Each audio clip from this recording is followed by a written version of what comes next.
Hey y'all, welcome to the Walk for Change short. Hey everyone, my name is Candice Dyer and I'm here with Mandi Hughes. And today we are here to talk about the value of helping others. Hey Mandi, how you doing?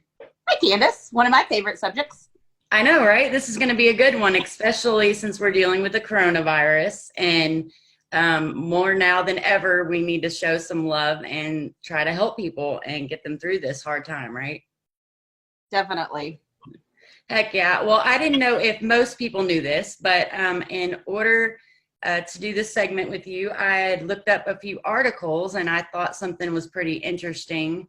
And that is that our body actually releases chemicals. One is dopamine, one is serotonin, and one is oxytocin.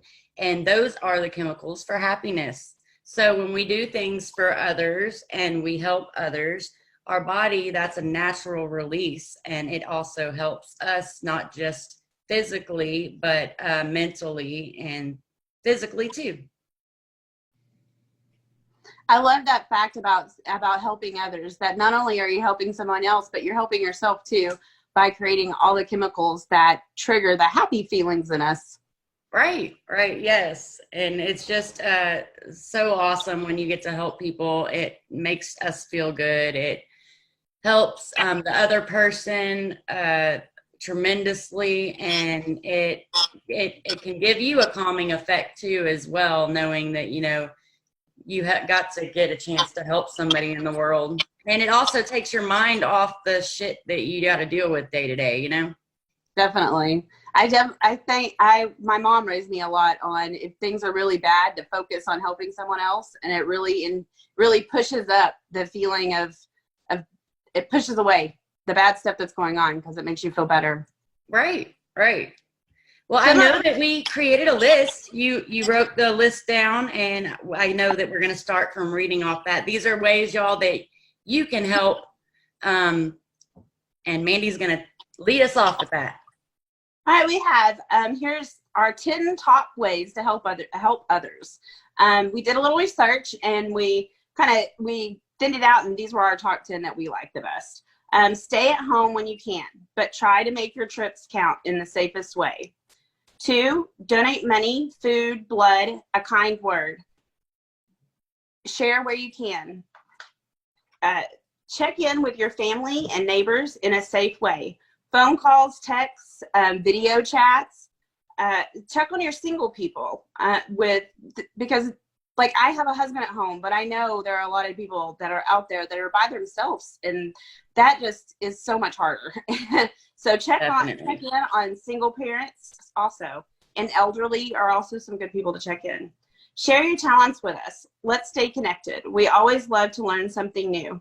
I don't know about you, Candice, but I've learned so much lately. There have been so many people doing great videos. Number 5, write your senator and your congressmen and women to release nonviolent cannabis inmates for their safe release. Plant seeds. Let's all have a garden. We were discussing earlier the victory gardens, which were gardens that our government actually requested of everyone during the Depression. If you had an empty lot, if there was an empty lot in between 2 houses, they didn't care who owned it. I'm not saying that now. I don't want to get anybody in trouble. But back then, they didn't care who owned it. They just knew that there needed to be seeds in the ground. And there's so many healthy benefits to planting a garden, besides just having food at the end, to be able to share with your neighbor. You also get your sunshine and your vitamin D. And if you've ever looked up earthing, the minerals soaking in through the earth in your body, these are all great ways to help depression and just the blues of being trapped at home. Right. Support your community businesses. Look around, and the businesses that are struggling that support your community, make sure we help them out, because it's really important that we're supporting the people that are doing the best they can to help our community in such a hard time. Support essential workers. We have got a lot of people out there risking their lives every single day because they're going to work.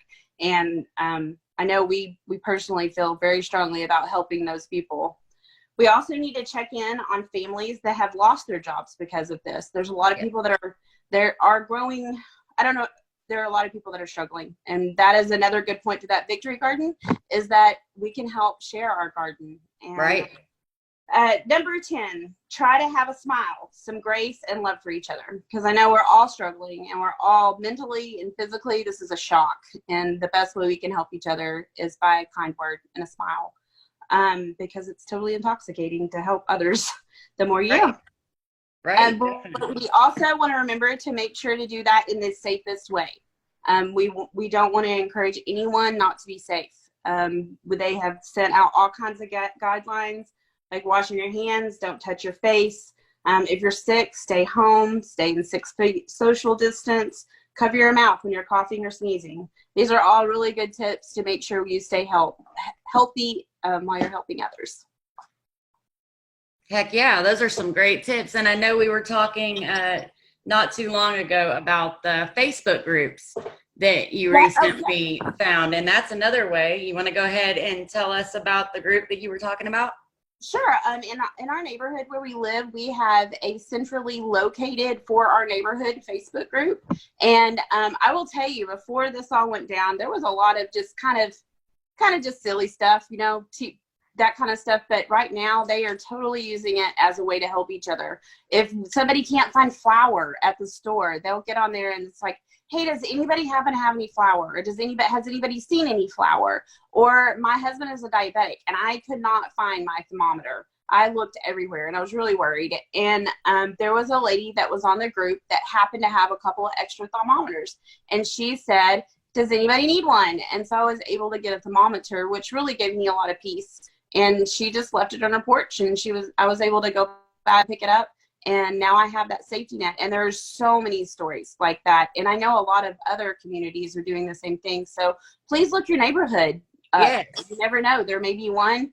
And there's some really sweet people out there. And yet it is. And it lifts your spirits too. Because like you were saying, there's a lot of them. We have a Cleburnites talking around this area. So when you get on there and you see the community kind of open up and do what Americans do, you know, in times of hard need and stuff, it just lifts your spirits up to see your community reaching out and trying to help the best way they can. I know one person offered to buy anyone who was either fit the guidelines of being the kind of people who don't need to be out there, like the elderly or the sick, or she offered to go get groceries for those people. That's beautiful. And she would leave them on the door. So yeah, just there's a lot of ways that we can help, and it lifts our spirits to see that not only bad people are in this world, you know, and there are good people out there. We've had a couple of people diagnosed in our area with the COVID-19, like right in my neighborhood. And I was very impressed to see how the outcall was. I mean, like it wasn't ugly, lock your doors and stay away from us. It was, how can we help you? What can you do? What do you need? And that is what's going to help us get through all of it. It makes me teary-eyed. Man, every time I start talking about this, it makes me all teary-eyed because it's just beautiful. You know, we hear so much negativity out in the world. And then you see something horrible like this happen and you see people come together and help each other. And there's just not a better way to get through something like this. Exactly. Well, thank you so much. Hey, have y'all done any, like, in our neighborhood, they did a chalk, it was like an art gallery of chalk, and all around our neighborhood on our sidewalks, the kids got out and the grown-ups got out like 6 feet away, and most people weren't doing it at the same time anyway. Right. But like at night when you go for your stroll or whatever, just to get out of the house, there's artwork everywhere. That is awesome. All these people got out and did amazing chalk. See, that's why I love Austin. Austin just knows how to do that. They're that artsy group, you know. We've even had a marching band of kids. It's been great. I'm just very excited about the neighborhoods, and I'm not just bragging on my neighborhood. I've seen it in so many neighborhoods. It's really fun. This was fun, and I have a feeling we could talk forever. Oh yeah, we could. But thank you so much for coming on and talking with me today. And y'all go check out the Walk for Change at www.walknumber4change.us. See what you can do to help. Y'all stay safe and healthy. And remember, it's www.walknumber4change.us.